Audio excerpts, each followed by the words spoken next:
इससे पहले उन्होंने एक प्रदर्शनी का भी अवलोकन किया है।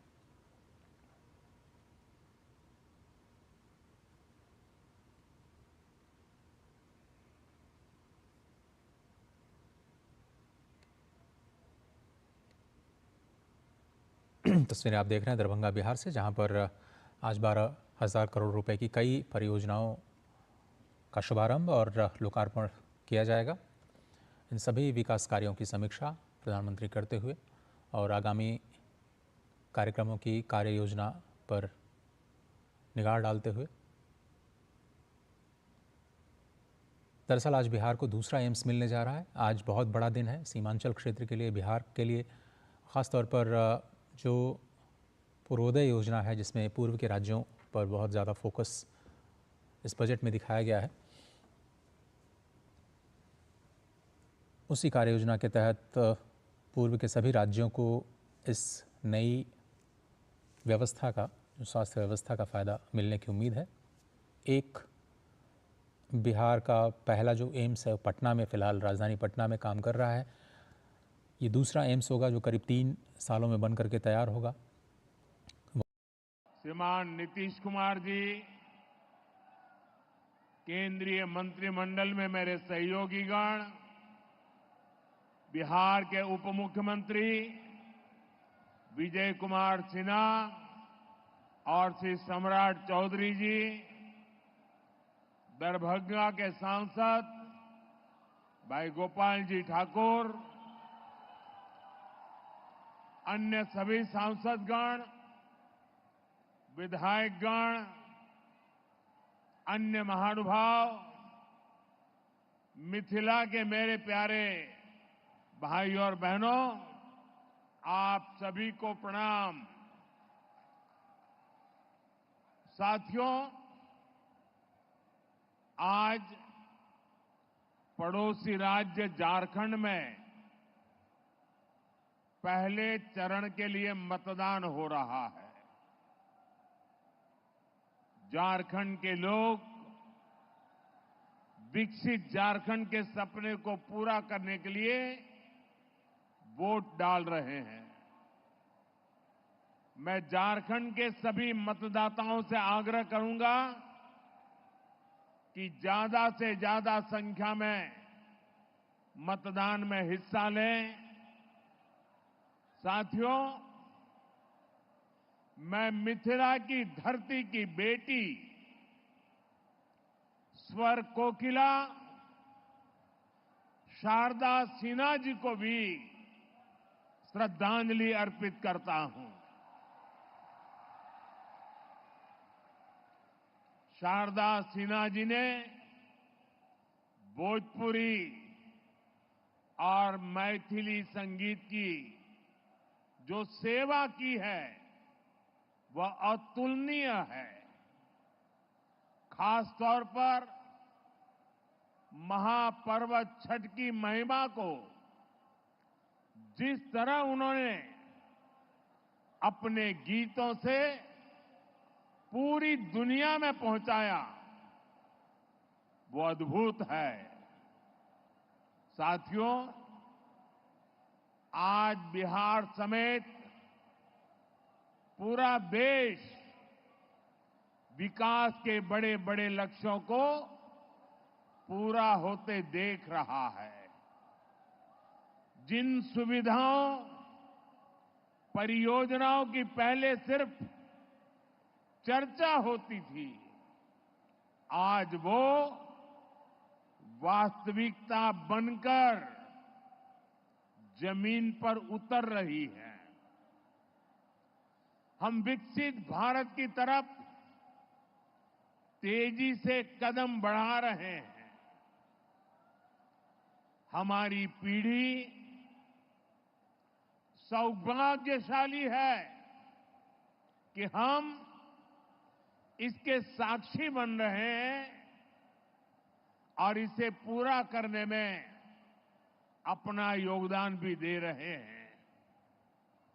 साथियों, हमारी सरकार देश की सेवा के लिए, लोगों के कल्याण के लिए हमेशा प्रतिबद्ध रही है। सेवा की इसी भावना से यहां विकास से जुड़े 12,000 करोड़ रुपए के एक ही कार्यक्रम में 12,000 करोड़ रुपए का अलग अलग प्रोजेक्ट का शिलान्यास और लोकार्पण हुआ है। इसमें रोड, रेल और गैस इंफ्रास्ट्रक्चर से जुड़े अनेक प्रोजेक्ट्स हैं और सबसे बड़ी बात, दरभंगा में एम्स का सपना साकार होने की तरफ एक बड़ा कदम उठाया गया है। दरभंगा एम्स के निर्माण से बिहार के स्वास्थ्य क्षेत्र में बहुत बड़ा परिवर्तन आएगा। इससे मिथिला, कोसी और तिरहुत क्षेत्र के अलावा पश्चिम बंगाल और आसपास के कई क्षेत्रों के लोगों के लिए सुविधा होगी। नेपाल से आने वाले मरीज भी इस एम्स अस्पताल में इलाज करा सकेंगे। एम्स से यहां रोजगार, स्वरोजगार के अनेक नए अवसर बनेंगे। मैं दरभंगा को, मिथिला को, पूरे बिहार को इन विकास कार्यों के लिए बहुत बहुत बधाई देता हूं।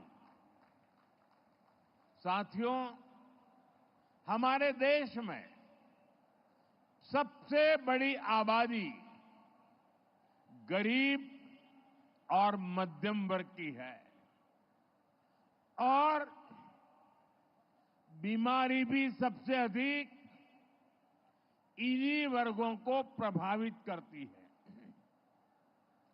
इस वजह से इलाज पर इनका खर्च भी बहुत ज्यादा होता है। हम सब उसी पृष्ठभूमि के हैं, गरीब और सामान्य परिवारों से निकले हैं। इसलिए घर में कोई गंभीर रूप से बीमार पड़ता है तो कैसे पूरा घर संकट में आ जाता है, हम इस चिंता को भली भांति समझते हैं। और पहले के दौर में स्थितियां भी बहुत कठिन हुआ करती थी। अस्पताल बहुत ही कम थे, डॉक्टरों की संख्या बहुत ही कम थी, दवाइयां बहुत महंगी थी, बीमारी की जांच का कोई ठिकाना नहीं था और सरकारें सिर्फ वादों और दावों में ही उलझी रहती थी। यहां बिहार में जब तक नीतीश जी सरकार में नहीं आए थे, तब तक गरीबों की इस चिंता को लेकर कोई गंभीरता ही नहीं थी। गरीब के पास चुपचाप बीमारी सहने के अलावा और कोई चारा नहीं था। ऐसी स्थिति में हमारा देश कैसे आगे बढ़ता? इसलिए पुरानी सोच और अप्रोच दोनों बदला। साथियों, हमारी सरकार देश में स्वास्थ्य को लेकर होलिस्टिक अप्रोच के साथ काम कर रही है। हमारा पहला कदम, हमारा फोकस बीमारी से बचाव पर है। दूसरा फोकस बीमारी की सही तरीके से जांच पर है।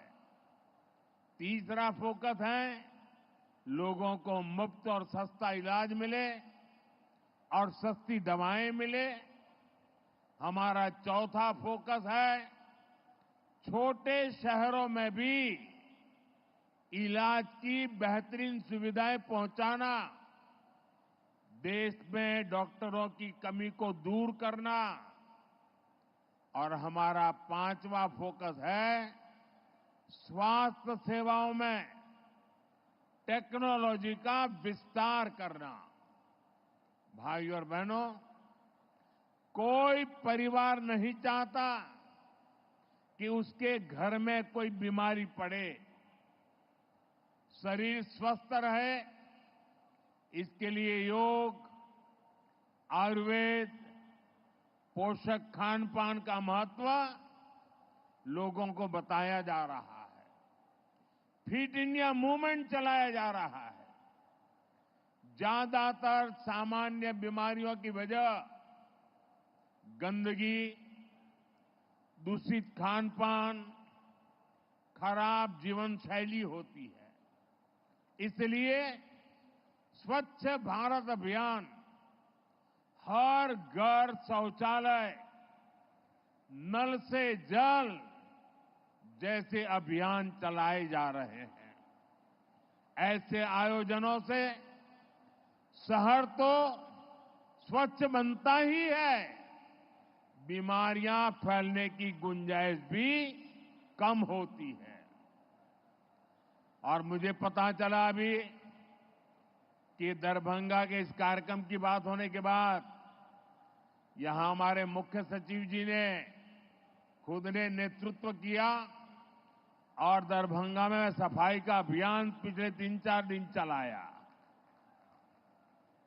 मैं उनका और बिहार सरकार के सभी कर्मचारी बंधुओं का और दरभंगा के नागरिकों का इस स्वच्छता अभियान को ताकत देने के लिए हृदय से आभार व्यक्त करता हूं।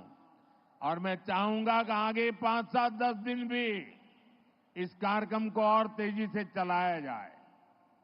साथियों, ज्यादातर बीमारियों का अगर समय रहते इलाज शुरू कर दिया जाए तो उन्हें गंभीर होने से रोका जा सकता है।